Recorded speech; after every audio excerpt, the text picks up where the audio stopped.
Yes. Ms. Lopez, you're charged with driving while intoxicated. You're facing up to 6 months in jail and or a $2,000 fine.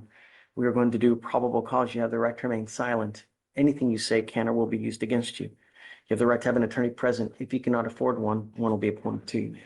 On March 26, 2025, an officer was dispatched to a crash on Antoine Drive, Orange County, Texas.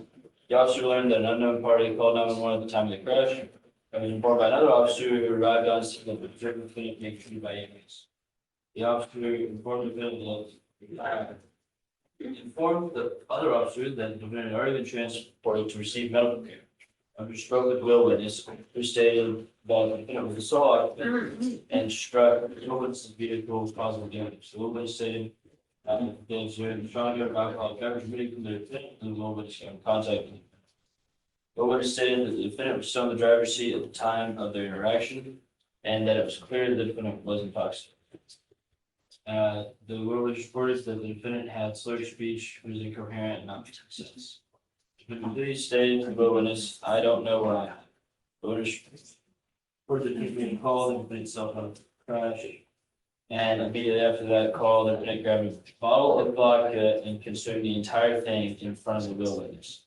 What? Yes, Sherman. That's what I had. She took a bottle of vodka and consumed an entire bottle of vodka in front of the will witness? That's what I have here. The will witness noted that the defendant drank the alcohol bottle as if the defendant was drinking water. Just when you think you've heard it all, man. I mean, really. The officer observed an empty bottle of chocolate vodka, and then went to the hospital to make contact with the defendant. The officer observed the strong odor of alcohol beverage from the defendant, observed the defendant have slurred speech and glossy eye.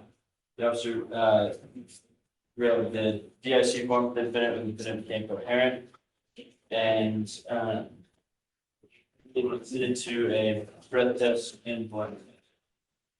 The hospital discharged the defendant, and the defendant was transported to the Joint Processing Center, but was unable to perform the state arrest for sobriety test due to the defendant's failure to follow instructions and to keep the defendant's and the inability of the defendant to keep her head up. The officer took the defendant's failure to follow instructions as a refusal. The officer was unable to get the defendant to stand upright to perform HDN, and due to the physical condition, the officer did not ask the defendant to perform walking turn or go on stand. The officer concluded the officer offered the opportunity to provide breath and blood.